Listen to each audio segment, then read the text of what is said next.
बिस्मिल्लाहिर्रहमानिर्रहीम। अस्सलामुअलैकुम नाज़रीन व सामईन। आप सुन रहे हैं वतन की मट्टी गवाह रहना, जिसके मुसन्निफ़ हैं मोहतरम तारिक इस्माइल सागर साहब। मैं हूँ डॉक्टर मोहम्मद उनीब सलीमी। तो आइए मोहतरम नाज़रीन व सामईन, हम बढ़ते हैं इस कहानी की 21वीं किस्त की जानिब। दोनों ने एक बात भी फालतू नहीं की थी, और जैसे ही खान ने चाय की प्याली ख़त्म की, इसके हमराही ने खड़े होकर सत श्री अकाल कहते हुए इसके सामने हाथ बांध दिए। ये इशारा था इसके लिए यहाँ से चले जाने और ज्ञान सिंह को तन्हा छोड़ देने का।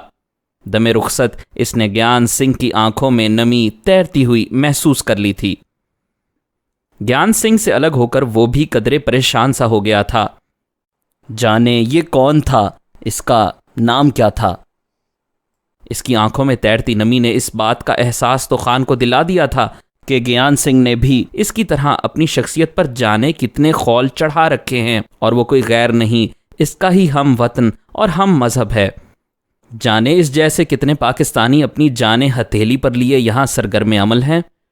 ये लोग दुश्मन की आंखों में धूल झोंक कर अपने वतन की आंखें बने यहाँ भेस बदले वतन के मफादात की निगरानी कर रहे हैं। जाने इस राह पुरखार में कितनी सोबतों का सामना उन्हें करना होता होगा। अक्सर अपनी जान से भी गुजर जाते होंगे, लेकिन कौन याद रखता होगा उन्हें? किसे एहसास होगा अक्सर इस बात का कि कुछ गुमनाम जियाले दियारे गैर में अपनी ज़मीन की सलामती की नज़र हो चुके हैं। तारीख में भी कभी इनका नाम नहीं आएगा, क्योंकि वो मरते वक्त भी पराया भेस बदले हुए थे। ज्ञान सिंह को अमानत सौंप कर वो अपने आप को बहुत हल्का फुल्का महसूस करने लगा था। ये मामूली बात नहीं थी। इब्तदा ही में इसके पास कुमार जैसा सेफ हाउस और कॉर्पोरल अजय साहनी जैसे मकामी दोस्त मौजूद थे। अब इसे अपना ज़्यादातर खेल उन्हीं दो मोहरों के गिर्द खेलना था। वो चाहता तो अभी मिस्टर सहाय के यहाँ पहुँच जाता, जहाँ इसे मुकम्मल अमान हर तरह मुयस्सर था, लेकिन नहीं। इसने सोचा पहले इसे अपना हुलिया बदलना था। बठिंडा में इसने दिल्ली में अपने नए और मुस्तकबिल के घर के मुतालिक तफसीली रिपोर्ट छोड़ दी थी, और इसे उम्मीद थी कि इस लिफाफे में दिल्ली के मुतालिक ही हिदायत मौजूद होंगी। फिलवक्त वो लिफाफा खोल कर देखने के लिए बेचैन हो रहा था, और इस मकसद के लिए इसे कोई वीराना दरकार था। क्यों ना कनॉट प्लेस चलूं, इसने ख्याल किया, और एक रिक्शे में वो इस तरफ रवाना हो गया। कनॉट प्लेस जमुना के किनारे बनी वो बस्ती थी जो कभी दिल्ली के शुरफा का मस्कन रही होगी, लेकिन आज वहां शराफत नाम की कोई शय इसे दिखाई नहीं दे रही थी, बल्कि बेहयाई का मस्कन दिखाई पड़ता था। बाग के एक वीरान कुंज में, जो मकामी कॉलेजों की लड़कियों और लड़कों के बेहुदा और नीम बरहना माहौल से अभी तक महफूज था, वो एक दरख्त से टेक लगाकर बैठ गया। इसके चारों तरफ धूप रक्स कर रही थी। नर्म और पुरसकून धूप ने अपनी गोद सारी दुनिया के लिए वाक कर रखी थी। ठंडी हवा के साथ इस धूप ने इसे बहुत सुकून बख्शा था। इसने चारों अतराफ माहौल का सरसरी नज़रों से जायज़ा लिया और मुतमईन होकर लिफाफा चाक कर लिया। सबसे ऊपर एक मकामी बैंक का 20,000 रुपये का चेक इसके लिए मौजूद था, जिसके साथ एक खाली कागज़ पर कहीं कहीं पीले धब्बे इसे दिखाई दे रहे थे। अपनी जेब से माचिस निकालकर इसने तीली सुलगाई और कागज़ को आंच देने लगा। जल्द ही लफ्ज़ नुमायां होकर उभर आए। इसकी अब तक की भाग दौड़ को, खुसूसन नत्था सिंह जैसे गद्दार और डबल क्रॉस का इसके हाथों अपने अंजाम को पहुंच जाना बहुत सराहा गया था, और इस कारनामे पर इसे बाकायदा मुबारकबाद दी गई थी। खान को इस बात की इजाज़त दे दी गई थी कि वह दिल्ली में सहाय घराने का कवर हासिल कर ले। इसके साथ ही मुख्तसर तरीन अल्फाज में एक मकामी काम बताया गया था, और अगले अहकामात हासिल करने और मकामी काम को अपने दोस्तों तक पहुंचाने के लिए अगले चंद रोज की आरवी लिखी गई थी। कागज और लिफाफा इसने जलाकर राख कर दिया और राख को पांव से अच्छी तरह मसल डाला। अब इसका रुख कनॉट प्लेस की मकामी आबादी के किसी बड़े रेडीमेड गारमेंट स्टोर की तरफ था। घंटा डेढ़ की मगज खपाई के बाद बिल आखिर इसे मतलूबा अशिया मिल गईं, और जब वो वहां से फारिग होकर बाहर निकला तो ना सिर्फ ये कि इसके हाथ में मौजूद अटैची केस में ज़रूरियात ज़िंदगी की हर शय थी, बल्कि इसका अपना हुलिया भी बिल्कुल बदल चुका था। अब वो पहले वाला अरुण कुमार शर्मा बन गया था, और थोड़ी ही देर बाद वही अरुण कुमार एक टैक्सी की पिछली सीट पर बड़े इत्मीनान से बैठा जगन्नाथ सहाय के घर की तरफ जा रहा था। पहाड़ी गंज की इस आबादी तक पहुंचने में इसे बमुश्किल आध घंटा लगा था। यहाँ एक छोटी सी सरकारी कॉलोनी में वो लोग रहते थे। ये कॉलोनी एक तरह से नई और पुरानी दिल्ली का संगम भी था। इसने ड्राइवर को मिस्टर सहाय के घर का नंबर बता दिया था और अब वो खुद ही मकान ढूंढने का तरद्दुद कर रहा था। ड्राइवर ने टैक्सी गेट के ऐन सामने लाकर खड़ी कर दी। दरवाजे के बाहर इसे किशोर खड़ा नजर आया, जो खान के नजर पड़ते ही तेजी से भागता हुआ अंदर चला गया। शायद घर खबर करने गया था, क्योंकि खान के टैक्सी वाले को फारिग करने तक दोबारा किशोर आशा और अपनी मां के साथ गेट पर पहुंच चुका था। अरे भैया, आशा ने इसे देखते ही नारा बुलंद किया। पाए लगो माताजी। खान ने झुककर मिसेस सहाय के पांव छुए, जिन्होंने इसे खड़े होते ही अपने पोपले मुंह से बेशुमार दुआओं और बोसों से नवाज दिया था। किशोर ने इसका नन्हा सा अटैची केस थाम लिया और वो घर वालों की मईयत में अंदर दाखिल हो गया। 3 कमरों, एक स्टोर, किचन और ड्राइंग रूम पर मुश्तमिल ये खूबसूरत सा मकान ही शायद सहाय की जिंदगी भर की कमाई का निचोड़ था। खान के लिए इन लोगों ने पहले ही से अलग बंदोबस्त कर रखा था। इसे दरवाजे के बिल्कुल साथ वाला कमरा दे दिया गया। खान की नजरें अभी तक बड़ी बेताबी से घर का जायजा ले रही थीं। आप जिसे ढूंढ रहे हैं वो 1 घंटे से पहले नहीं आएगी, इसे चंद मिनट के लिए अकेला पाकर आशा ने फट से कह दिया। ओ नहीं नहीं भाई, मैं तो आपका मकान देख रहा हूं। अरे महाराज, हमसे क्या पर्दा। आशा ने बड़ी बेतकल्लुफी से इसके बाजू पर हाथ मारा और कहकहा लगाकर हंस दी। खान ने भी इसके साथ हंसने में किसी बुखल से काम नहीं लिया था। यह कमरा शायद इन लोगों ने बठिंडा से वापस आने के फौरन ही बाद इसके लिए मखसूस कर दिया था। कमरे में पलंग नया नया लगाया गया था और दीवार पर एक खूबसूरत पेंटिंग भी लटक रही थी। जब इसने एक कोने में रखी मेज पर सजे फूलों के एक गुलदस्ते को अपनी जगह से आदत के मुताबिक हटाकर देखना चाहा, तो नीचे धरे एक कार्ड पर रिमा ने बड़े खूबसूरत अल्फाज में लिखा था, इस घर में आने वाले नए मेहमान के लिए एक खूबसूरत सी तमन्ना कि वो हमेशा के लिए यहीं का होकर रह जाए। एक मगमूम सी मुस्कुराहट इसके होंठों पर फैल गई। इसे उस आर्टिस्ट लड़की पर तरस आने लगा था, जिसने एक ही मुलाकात में अपना मुकद्दर इससे वाबस्ता कर लिया था। वो हवा के एक झोंके की तरह यहां आया था, जाने कब कहीं और निकल जाता। माताजी तो इसे कमरे में छोड़कर रसोई में जा घुसी थीं और किशोर को उन्होंने बाजार दौड़ा दिया था। आशा को भी वो बार बार हाथ बटाने के लिए रसोई में बुलाती थीं, जो खान को अकेला छोड़ना नहीं चाहती थी। थोड़ी देर बाद ही इसके सामने हिंदू घरानों की रिवायती मेहमानदारी के नमूने बिखरे पड़े थे। जो पापड़ इसके सामने रखे थे, इससे पहले खान ने शायद कभी देखे भी नहीं थे, और भी इसी तरह की अलम गलम अशिया पड़ी थीं। इसने इन लोगों का दिल रखने के लिए बादले नखास्ता कुछ जहर मार कर खा ही लिया। रिमा के कॉलेज में आज शायद कोई फंक्शन था। आशा ने तो चाहा कि वो उसे जाकर खान की आमद से मुतल्ला कर दे, लेकिन खान ने उसे बड़ी सख्ती से मना कर दिया। मैं इसे सरप्राइज देना चाहता हूं, इसने आशा की तसल्ली करवाते हुए कहा। बूढ़ा सहाय भी घर वालों की लान तान से बचने के लिए सुबह को घर से निकलता और फिर शाम ढले लौटा करता था। दोपहर को खाना खाने की अब इसमें हिम्मत ही बाकी नहीं रही थी।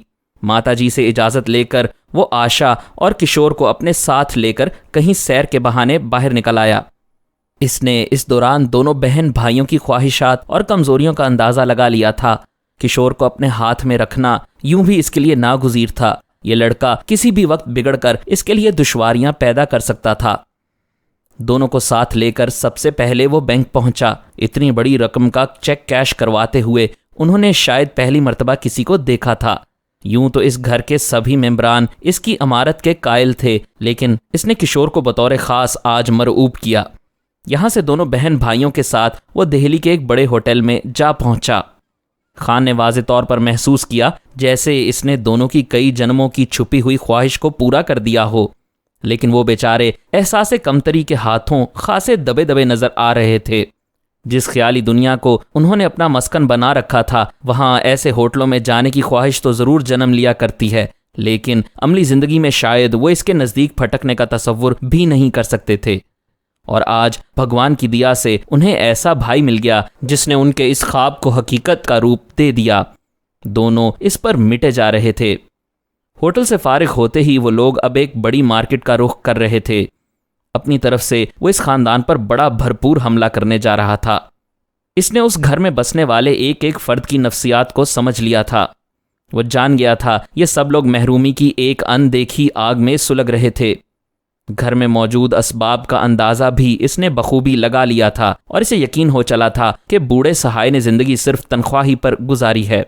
शाम गए जब वो शॉपिंग से फारिग होकर घर पहुंचे तो सहाय घर में मौजूद था। दोनों मियाँ बीवी की आंखें खुशगवार हैरत से जैसे पथरा कर रह गई थीं जब उन्होंने किशोर, आशा और खान के अलावा टैक्सी ड्राइवर को भी बड़े बड़े डब्बे और पैकेट उठाए अंदर दाखिल होते हुए देखा। खान ने उन पर बड़ा गहरा वार किया था। एक डब्बे में टीवी था और दूसरे में किशोर और आशा के लिए डेक।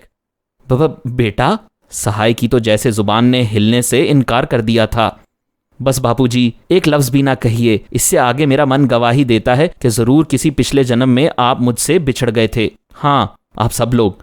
अब मैं सारे जन्मों का हिसाब चुका दूंगा। इसने शानदार अदाकारी का मुजाहिरा किया और आंखों में आंसू भरकर बापूजी से लिपट गया। माहौल खासा जज्बाती हो गया था।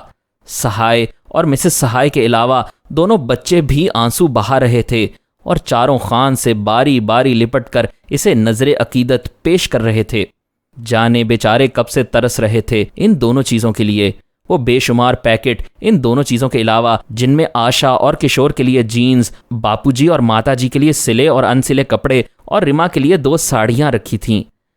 खान ने इस मौके पर मिसेस सोशील और उसके बच्चों को भी फरामोश नहीं किया था। वो जानता था कि आज की मजबूत सरमायाकारी ही पर इसने अपने मुस्तकबिल की बुनियादें उस्तवार करनी हैं। किशोर और आशा तो खुशी से दीवाने हुए जाते थे। दोनों बूढ़े बार बार टीवी और डेक को छूकर शायद इस बात का यकीन कर लेना चाहते थे कि वाकई वो ख्वाब तो नहीं देख रहे। शाम ढले जब रिमा घर पहुंची तो घर का बदला हुआ नक्शा देखकर उसकी आंखें हैरत से खुली की खुली रह गईं। खान यूं ही हवाखोरी के बहाने थोड़ी देर के लिए बाहर निकल गया था। वो जिस इलाके में क़याम पजीर होने वाला था इसका जायजा लेना भी जरूरी था। ये तो इसकी खुशकिस्मती थी कि यह कोई मोहल्ला टाइप जगह नहीं थी, वरना अब तक इसकी शोहरत के फसाने जुबान ज़दे आम हो चुके होते। यहाँ ज़्यादातर दूसरे दर्जे के सरकारी और गैर सरकारी अफसरान ही रिहाइश पजीर थे और ये लोग खुद को मुहज़्ज़ब और तालीम याफ्ता जाहिर करने के लिए एक दूसरे के मामलात में कम ही दखल दिया करते थे। ना ही किसी घर को इल्म होता था कि दूसरे घर में क्या हो रहा है, लेकिन टीवी का एंटीना देखकर वो ये बात ज़रूर जान गए थे कि जगन्नाथ सहाय के घर टेलीविज़न आ गया है। ज़्यादा ने यही अंदाज़ा लगाया था कि महकमे से अपने बकाया जात हासिल करते ही बूढ़े का दिमाग ख़राब हो गया है, जो इसने फजूल खर्ची शुरू कर दी। रात गए जब अरुण कुमार घर वापस आया तो इसके कमरे का हुलिया ही तब्दील हो चुका था। एक की बजाय वहाँ 3 पेंटिंग्स नस्ब थीं। कुर्सियों के कुशन बदले जा चुके थे। इसकी जूतियां सलीके से एक तरफ रखी थीं और शेव का सामान एक छोटे से सिंगार मेज पर धरा था। यह सिंगार मेज इसके कमरे में एक कोने पर रखा गया था और ताज़ा खरीदा हुआ नजर आ रहा था। अपनी दानिस्त में वो चोरों की तरह दबे पांव घर में दाखिल हुआ था। घर के तमाम लोग ड्राइंग रूम में जमा थे और बाहर का किसी को होश नहीं था। अभी इसने बमुश्किल कपड़े तब्दील ही किए थे जब दरवाजे का पर्दा सिरका और रिमा अंदर दाखिल हुई। शायद वो किसी काम से उधर आई थी। खान ने जानबूझकर कमरे की लाइट ऑन नहीं की थी। जैसे ही रिमा ने बटन दबाया और रोशनी में इसकी नज़र खान पर पड़ी तो एक लम्हे के लिए जैसे इसकी कुव्वते गोयाई सल्ब होकर रह गई। फिर इसके होंठ कपकपाए। नमस्कार। इसने दोनों हाथ अपने सीने पर बांध लिए। अभी तक रिमा ने अपने कपड़े भी तब्दील नहीं किए थे और वो इसके कमरे को बनाने संवारने में जुटी हुई थी। जय हिंद। खान ने मुस्कुराते हुए बड़े मजाक का खेज अंदाज में हाथ जोड़ दिए। रिमा मुस्कुराए बगैर ना रह सकी। आप हर बात में सनसनी जरूर पैदा करते हैं, रिमा ने बेख्तियार कह दिया। हाँ रिमा जी, जब जिंदगी बिल्कुल खोखली हो जाए तो आदमी अपने इर्द गिर्द यूं ही हंगामे खड़े करके इस खला को पूरा करने लगता है। आप क्या हैं अरुण कुमार जी? आपने हम सबको लूट लिया, हम सबको। रिमा खासी जज्बाती हो गई थी। नहीं रिमा, ऐसी बात नहीं। हकीकत तो यह है कि रिमा, तुमने मुझे दोबारा जिंदा रहने की तहरीक दी है। मेरी जिंदगी का अब कोई मकसद नहीं रह गया था। बस मशीन की तरह दिन रात पैसे कमाते रहो। मुझे इस रोज़ बस में सफ़र करते हुए तुम्हारी आंखों में जिंदगी दिखाई पड़ी थी। रिमा, मैं जाने किस जन्म से कुछ खोज रहा था। तुम्हें मिलकर, तुम सब लोगों को मिलकर यूं लगता है जैसे मेरी तलाश मुकम्मल हो गई हो। यह हमारा सौभाग्य है अरुण कुमार जी। वो शर्म से दोहरी होती जा रही थी। खान ने कोई लगी लिपटी रखे बगैर इसे बहुत बड़ी बात कह दी थी। वो खुद अपनी बातों पर चौंक पड़ा। इसे समझ नहीं आ रही थी कि रिमा के सामने भी वो आखिर एक्टर क्यों नहीं बन सकता। इसकी सारी अदाकारी रिमा को देखकर धरी की धरी रह गई थी। ये कोई नेक शगुन नहीं था, इसलिए कि वो यहां इश्क करने नहीं आया था। दौरान तरबियत इसके असातिज़ा ने इसे फौलादी आसाब का मालिक के खिताब से नवाजा था, लेकिन आज इसे यूं लगा जैसे वो इस रुए ज़मीन पर बसने वाले करोड़ों इंसानों की तरह एक बहुत ही कमज़ोर इंसान है। इसने रिमा से जो कुछ कहा यकीनन इसके दिल की आवाज़ थी। आज तक इसे दिमाग के इस्तेमाल की ही तरबियत दी गई थी। ये दिल का मामला क्या था, कितना जानलेवा था, इसका एहसास तो इसे कभी ना हो सका। कैसा लगा आपको हमारा घर? रिमा ने इसे कहीं दूर खोए देखकर करीब लाने की कोशिश की। हमारा घर? क्या मतलब भाई, मेरा घर कहो। अपना घर कैसा ही हो, स्वर्ग लगता है सबको। ये पेंटिंग्स बहुत ही खूबसूरत हैं। खान ने गुफ्तगू का रुख बदलना चाहा। वाकई? रिमा ने अपनी आंखें पूरी तरह खोलकर बिजली गिराई। हाँ, तुम्हें यकीन नहीं आता क्या? नहीं। क्यों? इसलिए अरुण कुमार जी, ये तो एक नालायक मुसव्विरा की बनाई हुई हैं, यानी मिस रिमा सहाय की। आशा अचानक ही दरवाज़ा खोलकर अंदर दाखिल हो गई थी। खान को यकीन था कि वो छुपकर अभी तक दोनों की गुफ्तगू सुनती रही है। उसकी इस तरह आमद रिमा को वाकई नागवार गुजरी थी, लेकिन आशा चुप ना रह सकी। मैं भी कहूँ, आखिर रिमा जी कहाँ गायब हो गईं? इसने बड़े शरारती लहजे में कहा। रिमा, अगर ये तुम्हारी बनी हुई पेंटिंग्स हैं तो वाकई लाजवाब आर्टिस्ट हो। तुम्हारे जहन की सारी खूबसूरती तुम्हारी उंगलियों के रास्ते इस कैनवस पर बिखर गई है। खान वाकई पेंटिंग से खासा मुतासिर नजर आ रहा था। तीनों एक दूसरे के ताकुब में ड्राइंग रूम में चले आए। दोनों मियाँ बीवी और किशोर इसे आते देखकर इस तरह एहतरामन उठकर खड़े हो गए जैसे उनका मुर्शिद अंदर दाखिल हुआ हो। किशोर ने भैया जी का विर्द करते इसे जबरदस्ती अपनी कुर्सी पर बिठा दिया और खुद इसके कदमों में बैठ गया। इसने अभी से जीन्स पहन ली थी। रात गए तक वो लोग टीवी के गिर्द जमा रहे। खाना सबने वहीं खाया। अपनी अपनी थालियां सामने रखे वो टीवी स्क्रीन पर नजरें जमाए बैठे रहे। इनकी भूख तो जैसे बिल्कुल ही गायब होकर रह गई थी। खान और सहाय खान के कमरे में चले आए। खान ने उसे बता दिया था कि वो सब कुछ छोड़ छाड़ कर अब उसकी चौखट से आन लगा है। इसने सहाय को ये भी बता दिया था कि मुल्क भर में इसका हज़ारों रुपया उधार में फंसा हुआ है, जो कुल मिल मिलाकर 1.5 लाख रुपए से ज्यादा की रकम बनती थी, और इसके भाइयों ने बड़ी चालाकी से यह सारा उधार इसके खाते में डाल दिया है। इसने अपने पास मौजूद 15,000 रुपए सहाय के सामने रखे तो उसकी आंखें फटी की फटी रह गईं। सहाय के पास इस वक्त तक अपनी सर्विसेज के बकाया जात में से बमुश्किल 8-10 हज़ार रुपए ही बचे थे। खान ने उसे इस बात के लिए रजामंद कर लिया था कि सहाय और वो मिलकर एक कंपनी बनाए और खुद को फौज, पुलिस वगैरह में रजिस्टर करवाकर वहां से छोटे छोटे सप्लाई ऑर्डर वसूल कर लिया करें। रजिस्ट्रेशन का जिम्मा भी इसने खुद ही ले लिया था। सहाय ने इसकी हिदायत पर आमन्ना व सद्दकना कहा। खान ने उसके सामने मुस्तकबिल की एक ऐसी शानदार तस्वीर खींची थी कि बूढ़ा सहाय अभी से खुद को लखपति ठेकेदार महसूस करने लगा था। खान का दिल गवाही दे रहा था कि वो जरूर बतौर C या B क्लास सप्लायर खुद को रजिस्टर करवा लेगा। रिश्वत से यहाँ क्या कुछ नहीं हो सकता था, इसका अंदाजा इसने बखूबी लगा लिया था। एक मर्तबा आर्मी की बैरकों तक रसाई हासिल कर लेने के बाद वो अपने मुल्क के लिए क्या कुछ कर सकता था, इसका भी इसे बखूबी अंदाजा था। सहाय के मना करने के बावजूद खान ने वो सारी रकम जबरदस्ती इसके हाथ में थमा दी थी। जाते जाते इसने आंखों में आंसू भरकर और बड़े रिक्कत आमेज लहजे में जगन्नाथ सहाय से इल्तजा की थी, बापूजी, भगवान के लिए कभी भूल कर भी मेरे माजी से मुतल्लिक कोई बात मुझसे ना पूछिए। मैं सब कुछ भूल जाना चाहता हूँ।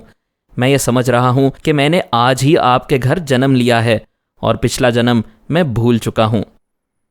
सहाय ने बेकरार होकर इसे सीने से लगाया और इस बात का विश्वास दिलाया कि इस खानदान और बरादरी का कोई फर्द कभी यह तसव्वुर नहीं करेगा कि वो कोई और है। वो सब इसके जज्बात का हर तरह एहतराम करेंगे। मज़ीद अक़सात सुनने के लिए हमारे चैनल को सब्सक्राइब कीजिए और बेल आइकन पर क्लिक करें ताकि आपको हमारे नए अपलोड्स के मुतालिक नोटिफिकेशंस मिलती रहें।